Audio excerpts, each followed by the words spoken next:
청순 고결함으로 세계를 매혹시켰던 잉글리드 버그만, 그녀에게 첫 아카데미상은 안긴 영화 가스등이라고 하는 영화입니다. 이 영화의 내용은 파렴치한 악당들에게 쏘아 결혼을 하고 철저하게 조종당하는 상속녀를 연기했죠.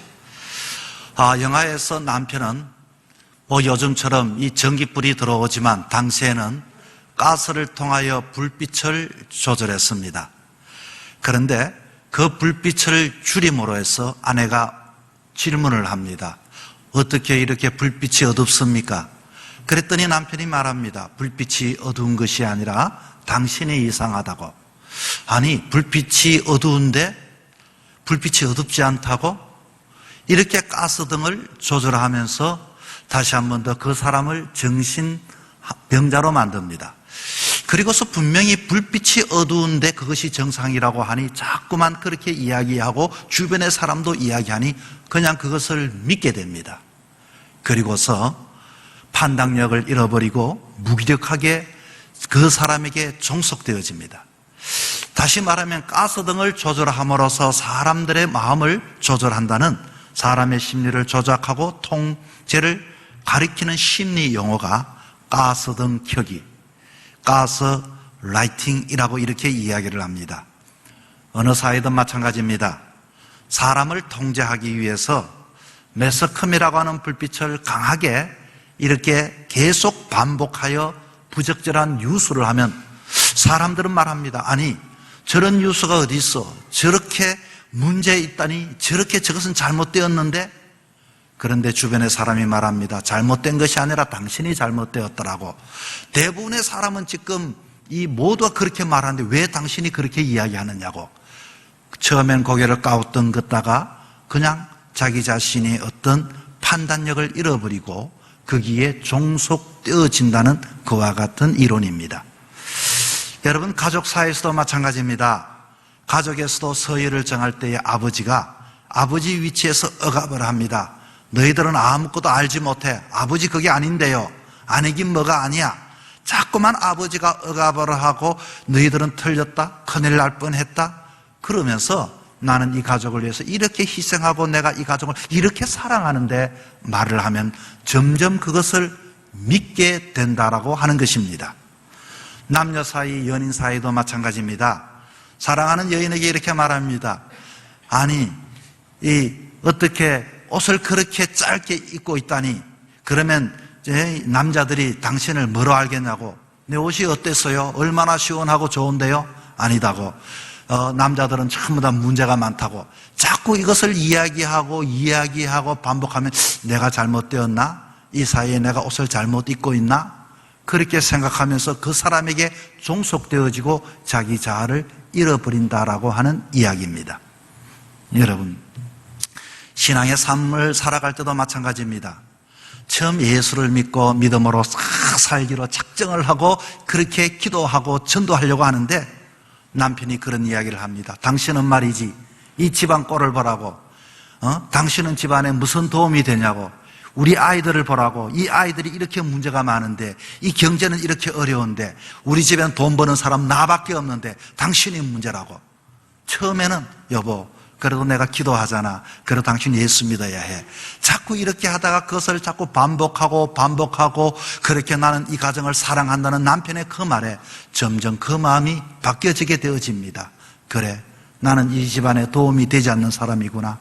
내가 하나님께 그렇게 빌고 신앙생활을 했는데 우리 집의 경제는 나아지지도 않고 우리 남편의 마음은 바뀌지도 않고 우리들의 아이들은 저렇게 방치되어져 있고 남편은 가정을 위해서 이렇게 애쓰고 수고하는데 나는 이 가정에 도움이 되지 않구나. 이것을 그렇게 받아들이게 되는 것입니다. 그리고서 남편이 원하는 대로 그렇게 조종을 받는다라고 하는 이론이죠. 오늘 이 사회는 더 차원 높은 사회 속에 개인의 인권을 이야기하고 있습니다. 그러나 보다도 높은 개인의 인권을 말하면서도 여러분, 가스라이팅에 의해서 통제되어지는 시대에 살아갑니다. 코로나의 고위험군이 최근에는 뷔페 집에도 고위험 이와 같은 장소라고 발표한 이후에 목사님들이 그런 이야기를 했습니다. 야, 우리 식사하러 어디 갈까? 오늘 좀 맛있는 거 먹을까? 누군가가 말합니다. 요 뷔페집에 갈까요? 아유, 뉴스 들어보니까 뷔페집에는 코로나가 발생할 확률이 많다는데, 쉽게 말하면 계속 반복하여 그것을 듣다 보면 모두가 그렇게 인식을 합니다.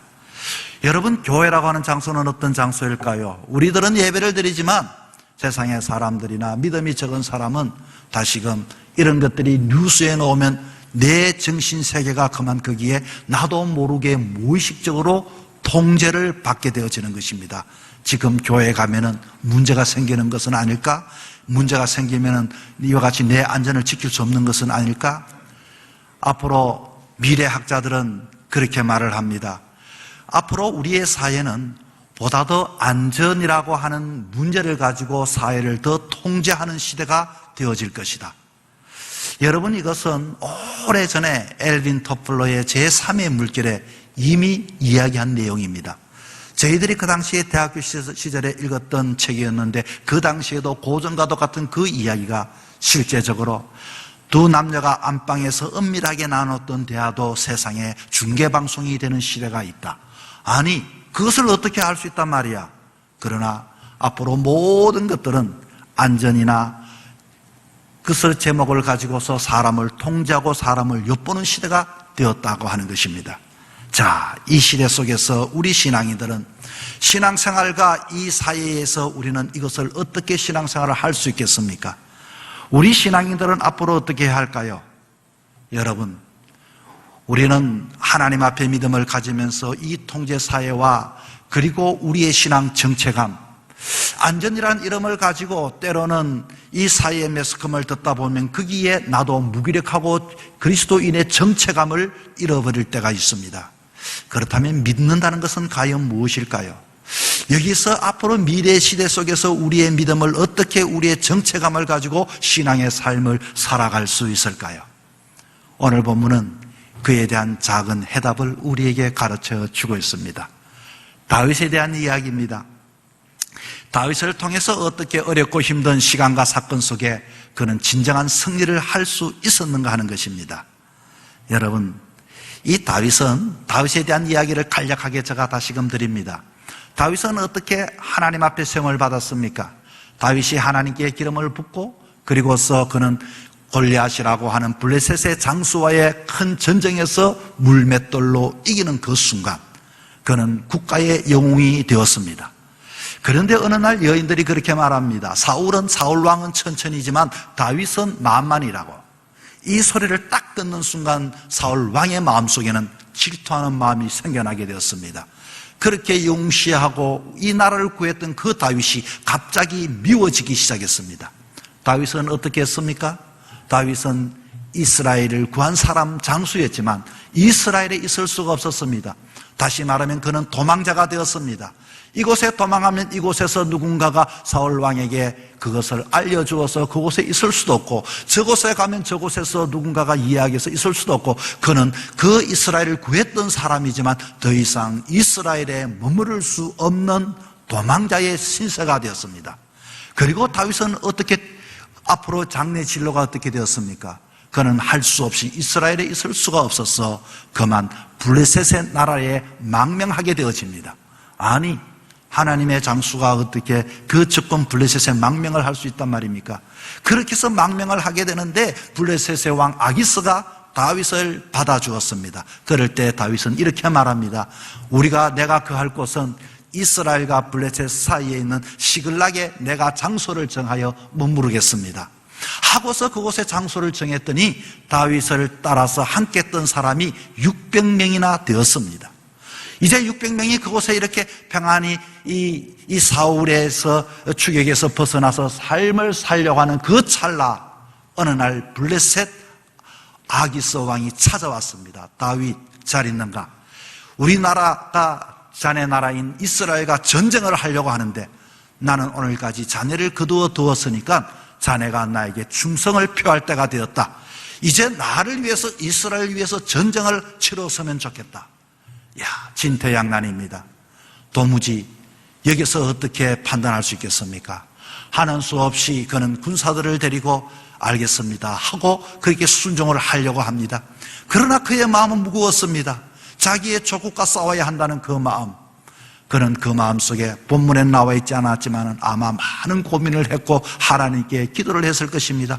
그런데 그 아기스 왕이에게 있는 신하들이 이렇게 말합니다. 왕이여, 만약에 다윗이 우리를 위하여 이스라엘과 싸우다가 갑자기 뒤로 돌아태서 우리에게 적이 된다면 우리는 막을 방법이 없는데 다윗을 이렇게 우리 편에 넣어서 싸우게 하면 안 됩니다. 그냥 내버려 둬야 됩니다. 그렇게 블레셋의 장수가 그 왕에게 아뢰었더니, 그래, 그러면 다윗은 자기의 고향으로 돌아가게 하자. 이 소리를 듣고 다윗이 고향으로 돌아옵니다. 그의 거주지인 이곳에서 딱 시글락에 도착을 해보니 그만 어떤 일이 벌어졌는가. 오늘 본문 바로 30장 1절은 여기서부터 시작이 됩니다. 자, 사무엘상 30장 1절부터 3절. 이제는 그가 딱 돌아왔습니다. 한숨을 푹 길게 내리시고 큰일 날 뻔했구나. 하마터면 내가 우리 조국 이스라엘과 싸울 뻔했구나 하고서 안도의 한숨을 쉬고 고향의 거주지에 시글락에 도착하자마자 어떤 일이 일어났는가 하니 1절부터 3절의 내용이 이것입니다. 갑자기 아말렉 사람이 자기들이 없는 틈을 틈타서 자기들의 모든 아내 그리고 어머니, 자녀들을 이와 같이 포로로 잡아가 버린 것입니다. 그리고 재산을 강탈해버리고 집을 불을 질러버린 것입니다. 이야, 모두 다 잃어버렸습니다. 한순간에 사랑했던 가족을 잃어버렸습니다. 그리고 재산을 잃어버렸습니다. 도무지 내가 믿어왔던 하나님, 나를 인도해왔던 하나님, 그 하나님은 어디 계신단 말입니까? 그런데 여러분, 이것뿐만 아니라 오늘 본문은 이렇게 표현을 하고 있습니다. 30장 3절에 봤더니 다윗과 그의 사람들이 성읍에 이르러 본 적 성읍이 불탔고 자기들의 아내와 자녀들이 사로잡혔는지라. 그런데 그때의 상황 4절입니다. 다윗과 그와 함께한 백성이 울 기력이 없도록 소리 높여 울었다. 울 기력이 없을 정도로 너무너무 슬펐어. 너무너무 힘들었어. 오늘까지 도망자의 신세에서 블레셋에 잠시 망명하여 그렇게 머물러서 이제는 함께 그래도 생명을 유지하고 살았는데 얼마나 슬펐던지 울었던지 울 기력이 없었다고 했습니다. 그것만 그렇습니까? 5절에 봤더니 다윗이가 잃어버렸던 아내에 대한 이야기가 나오고 6절에도 백성들이 자녀들 때문에 마음이 슬펐어. 함께 했던 그를 따랐던 그 부하들도 마음이 너무 슬펐다고 했습니다. 사랑하는 아내를 잃어버리고 자녀를 잃어버렸다면 얼마나 슬프겠습니까? 무슨 소망이 있겠습니까? 그와 같은 상황 속에 이 다윗, 여러분, 그런데 이제는 내가 장군만은 따르겠습니다라고 말했던 600명의 그 사람들이 이제는 다윗을 향하여 대적하기 시작합니다. 6절의 하반절에 나옵니다. 백성들이 다윗에게 모든 책임을 지우고 그를 돌로 치려 한다고 했습니다. 아니, 내가 이제는 다윗과 함께 평생을 함께 하겠습니다. 나는 조국을 버려도 다윗만 따르겠으려 했던 사람들도 얼마나 슬프고 힘들고 어려웠던지 돌을 들어서 자기가 따랐던 그 다윗을 죽이려고 하는 그 상황 속에 처하여져 있었다는 것입니다. 여기에서 다윗은 어떻게 해야 할까요? 계속 하나님을 붙잡아야 할까요? 아니면 그는 가만히 있어야 할까요? 아니면 용서를 구해야 할까요? 아니면 하나님을 욕하고 그는 이제는 그 예전의 삶으로 돌아가야 할까요? 여러분, 우리들에게도 마찬가지입니다. 우리들에게도 안전이란 이름이 있지만 우리로 하여금 그 안전은 우리에게 승리라든지 우리의 정체감이라든지 하나님의 자녀로서의 어떤 승리의 삶을 주지는 못할 것입니다. 어쩌면 점점점 우리들의 모습은 작아질 것이고 나는 무기력하게 될 것이고 거기에 나는 이와 같이 정신병자가 되어질 것이고 거기에 통제 속에서 하나의 일원으로 살아갈 뿐인데 우리는 어떻게 살아간단 말입니까? 우리에게 하나님은 도무지 이제는 어떤 존재가 되어야 한단 말입니까? 거기에 대하여 다윗은 이 상황 속에서 어떻게 처신을 했는가? 오늘 본문은 이렇게 이야기를 합니다. 6절 하반절입니다. 상반절부터 읽습니다. 백성들이 자녀들 때문에 마음이 슬퍼서 다윗을 돌로 치자 하니 다윗이 크게 다급하였으나 다급했다. 이 다윗도 깜짝 놀랐다 그 말입니다. 했지만 그러나 그는 그의 하나님 여호와를 힘입고 용기를 얻었더라. 할렐루야. 그가 붙잡았던 첫 번째 삶은 그럼에도 불구하고 믿음의 삶, 모든 힘, 모든 위로, 모든 용기는 하나님께로부터 있는 줄 알고 하나님을 힘입고 용기를 얻었다라고 이렇게 이야기를 하고 있습니다. 지금 사면 초갑니다. 한 걸음 자기가 말할 수 있는 처지가 아닙니다. 말할 면목도 없습니다. 이제는 그 사회 속에, 그 분위기 속에 자기는 가만히 있어야 합니다. 우리도 이러한 경우가 얼마나 많습니까? 하나님이 나를 세우셨는데 어느 날 한순간 건강을 잃어버리고 물질을 잃어버리고 사업에 문제가 생기고 얼마나 많은 인생의 문제들이 우리로 하여금 어떻게 하나님을 믿는 사람에게 그와 같은 일이 일어나는가? 그러고도 믿음이냐라고 우리에게 이렇게 이야기할 것입니다. 우리들은 모든 힘들이 다 빠질 것입니다. 이제는 우리에게는 힘의 근원이 하나님이 아닐 것입니다. 하나님을 붙잡았는데 불구하고 그와 같은 상황이 나왔으니 말입니다. 여러분, 그러나 믿음의 사람들에게는 절대로 포기하면 안 됩니다. 이겨야 합니다. 낙심하면 안 됩니다. 절망하면 안 됩니다. 다윗을 보십시오. 다윗은 사방에 우겨쌈을 당하여도 다시금 힘을 얻을 수 있는 힘의 근원은 여호와로 인하여 하나님을 힘입고 용기를 얻었던 것처럼 여러분 어떤 어려움과 환경과 여건 속에서도 하나님을 힘입고 용기를 얻을 수 있는 여러분 될 수 있기를 바랍니다. 지금까지 보호해 주시고 인도해 주신 능력의 주님을 바라보십시오. 하나님을 의지하는 자는 절대로 망하지 않습니다. 하나님 여호와를 힘입고 용기를 얻어야 합니다. 주님을 바라봐야 합니다. 그럴수록 말입니다. 장로님 기도하신 것처럼 바로 위기가 바로 기회가 되어지는 것입니다. 어두울수록 빛은 더 밝게 되어지는 것입니다. 영으로 시작했다가 너희들이 육으로 마치겠느냐고 성경에 이야기했던 것처럼 이런 것 때문에 우리는 육으로 마치겠습니까? 그럴수록 더욱더 우리가 영적인 이 믿음을 가지고 신앙으로서 이겨내야 하고 일어서야 하는 것입니다. 다윗은 자기를 때려 죽이려고 덤벼드는 사람에게 도리어 아마 본문은 나오지는 않았지만 그렇게 이야기했을 것입니다. 여러분 진정하십시오.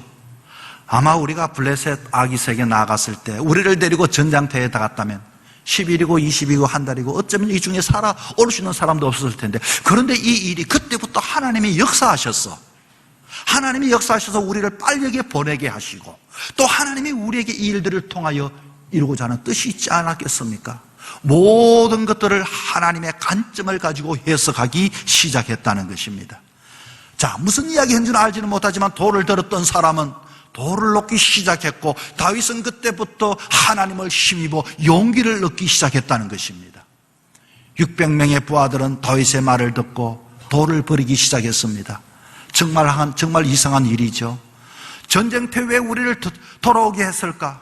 우리를 돌아오게 하신 주님께서 우리 가족을 만나게 해주실 것이다. 이 문제를 통하여 하나님의 되어주심을 이와 같이 분명히 보여주시게 될 것이다.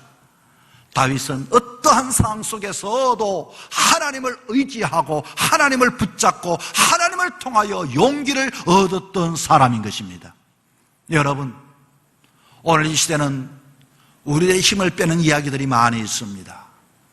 가만히 있으면 안전할 수도 있습니다. 내 생명이 살았다고 한들 우리는 이기지 못하고 평생 그와 같은 삶 속에 갇혀 있을 것입니다. 여러분, 그와 같은 삶 속에 우리는 어떻게 해야 할까요? 하나님이 주신 힘을 가지고 용기를 가지고 일어설 수 있는 여러분 될 수 있기를 바랍니다. 믿음의 생활 포기하면 안 됩니다. 신앙의 삶 포기하면 안 됩니다. 점점점 우리를 통제한다 할지라도 진정 우리가 통제받을 분은 하나님이십니다. 하나님이 나를 통제하도록 믿음의 삶을 살아갈 수 있는 여러분 될 수 있기를 바랍니다. 두 번째는 예배 생활을 포기하면 안 됩니다. 지금 다윗은 하나님 앞에 정식으로 예배를 드리고 기도하며 응답을 받습니다. 오늘 보니 다윗이 아히멜렉의 아들 제사장 아비아달에게 이르되 청컨대 에봇을 가져오라. 아비아달이 에봇을 다윗에게 가져오매 에봇을 뭡니까? 제사장이 입는 정장이 아닙니까? 그렇게 정장을 입혀놓고 하나님 앞에 정식으로 지금 예배를 드립니다. 이게 말이 됩니까? 그리고 기도하면서 하나님의 뜻을 묻고 있습니다. 그때 상으로 예배를 드리고 기도하는 것은 순서가 틀렸습니다. 그런데도 그는 예배를 먼저 드렸습니다. 지금 한시라도 지금 급한데 지금 그 적들을 쫓아가도 안 만날지도 모르는 상황 속에 무슨 예배를 드린다고요? 무슨 지금 예배가 필요하냐고 사람들은 묻습니다. 그러나 여러분, 이 모든 환경을 이겨낼 수 있는 것은 다시금 우리에게는 신앙의 회복이 먼저인 것입니다. 사람들은 움켜있고 이와 같이 타다만 하면 내 생명이 유지하고 안전할지는 모르겠지만 진정 우리들은 생물학적인 생명의 그 자체에서 무엇이 더 나은 점이 있겠습니까? 우리는 이 시간에 더욱더 하나님 앞에 나가 예배를 드려야 합니다. 그때 상으로 예배를 드리고 기도하는 것은 절대적으로 있을 수가 없습니다. 그는 아무리 큰일이 터져도, 아무리 바쁜 일이 터져도, 어떤 일이 큰일이 터질수록 하나님과 교제하며 하나님께 묻는 신앙인의 모습을 우리에게 보여주고 있는 것입니다. 스코틀랜드 메리 여왕은 10만의 대군보다 잔 낙서의 기도를 두려워했다고 했습니다. 마태복음 21장 22절에 너희가 기도할 때 무엇이든지 믿고 구하는 것을 다 받으리라고 하시니라. 여러분, 바쁘면 바쁠수록, 급하면 급할수록, 중하면 중할수록, 어려우면 어려울수록 하나님께 예배를 회복하고 더 많이 기도할 수 있는 여러분 될 수 있기를 바랍니다. 오늘 8절에 하반절에 말합니다. 여호와께서 대답하시되 쫓아가라. 너가 반드시 마치고 정령 도로 찾으리라. 하나님의 약속의 말씀을 듣고 추격할 때 여러분, 그때는 하나님이 강권하시고 하나님이 인도하시고 하나님이 방법을 보여주시고 하나님께서 모든 것들을 주장하심을 이는 믿었다는 것입니다. 우리는 예배를 드리지 않고 내 힘으로 쫓아갈 수도 있습니다. 지금 무슨 예배 드릴 시간이 어디 있고 지금은 쫓아가기도 만나기도 만날지 안 만날지도 모를 텐데 어떻게 예배를 드리란 말입니까? 그러나 하나님이 말씀하신 이후에는 하나님의 방법으로 모든 것들을 이루시고 역사하신다는 의미가 담겨져 있습니다. 다윗에게 말씀하신 우리 하나님께서 오늘도 우리에게 말씀합니다. 정령 도로 찾으리라. 여러분 믿습니까? 건강을 잃어버렸습니까? 재산을 잃어버렸습니까? 명예를 잃어버렸습니까? 그러나 여러분 신앙만은 잃어버리지 말기를 바랍니다. 믿음을 가지고 나아가는 자에게 신앙이 모든 것이 생명이 있지만 하나님이 없고 신앙이 없고 예배가 없는 그 생명은 의미가 없습니다. 아무리 물질이 하나님 없는 물질은 의미가 없습니다. 하나님 없는 건강은 의미가 없습니다. 여러분의 삶 속에 예배 하나님을 앞장 세울 수 있는 여러분 될 수 있기를 바랍니다.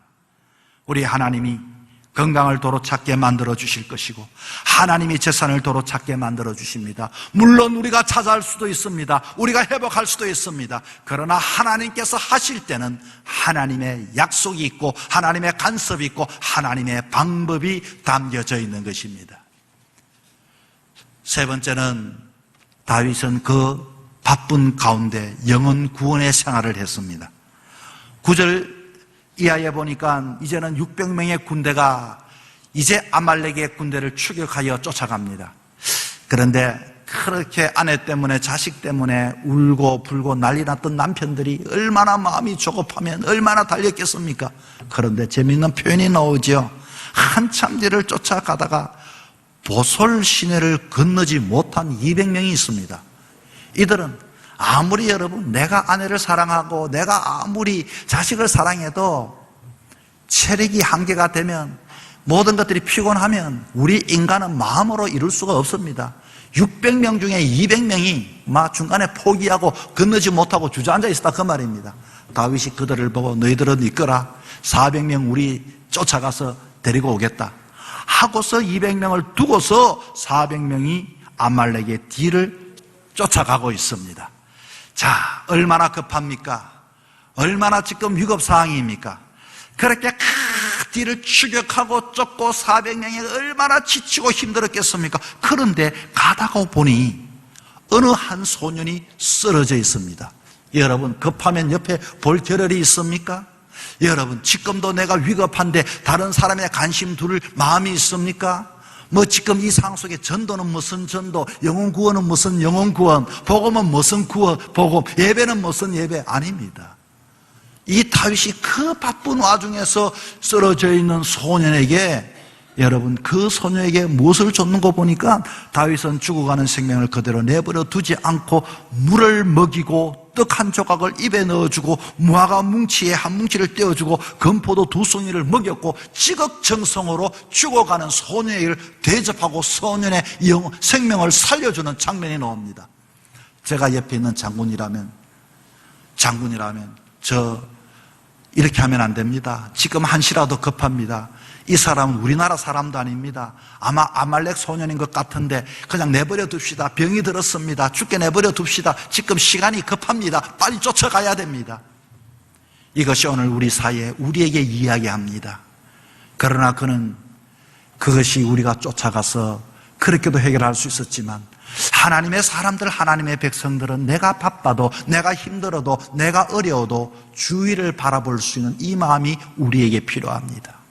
자, 여기에는 하나님의 섭리가 담겨져 있습니다. 그렇게 했더니 그 소년이 눈을 탁 갑자기 뜹니다. 그러고서 너 누구냐 물었더니 13절에 나는 애굽 소년이요 아말렉 사람의 종이었더니 사흘 전에 병이 들매 주인이 나를 버려두고 갔나이다. 그러면서 말합니다. 만약 당신이 믿는 하나님에게 명세한다면, 나를 주인에게 돌려주지 않는 것을 명세한다면 내가 다 말하리이다 하고서 그 아말렉이 어디로 갔는지, 얼마나 되는지, 어떻게 하는지 그 정보를 다 알려주게 되었습니다.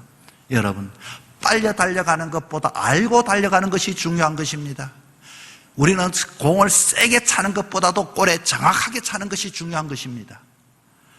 바로 우리들의 마음은 급하기 때문에 뭐라도 급하게 세게 차고 빨리 가려고 하지만은 이 소년을 통하여 소중한 정보를 얻게 되었습니다.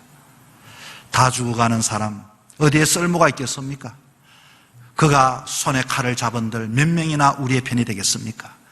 쳐 죽일 수 있겠습니까? 그러나 지극정성 보살폈더니 다윗의 인도자가 되고 다윗 군대에게 좋은 정보를 넘겨주게 되고, 이것은 하나님의 섭리입니다. 다윗은 다 죽어가는 사람을 외면하지 않았습니다. 그를 도와주었습니다.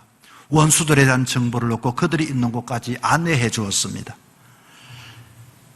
여러분, 우리에게도 마찬가지입니다. 수많은 영혼들이 죄로 인하여 주변에 죽어가고 있습니다. 우리는 어쩌면 사람을 만나는 것, 사람들과의 관계 속에서 때로는 내 자신만을 더 생각하는 시대가 되었습니다. 그러나 주변을 돌아보십시오. 오늘 우리는 어쩌면 가스등 켜기와도 같은 이 사회 속에 산다 할지라도, 그러나 우리는 내 정체감은 분명히 우리는 알고 이 땅의 삶을 살아가야 합니다. 비록 내가 오늘 세상을 떠난다 할지라도 나는 예배하는 사람으로 살아야 합니다. 나는 믿음의 삶을 포기해서도 안 됩니다. 한 영혼을 긍휼히 여길 수 있는 전도하며 구원하는 삶을 살아가는 것이 우리에게 주어진 사명이요 역할인 것입니다. 사명 있는 자 하나님은 지켜주실 것입니다. 붙잡아 주실 것입니다.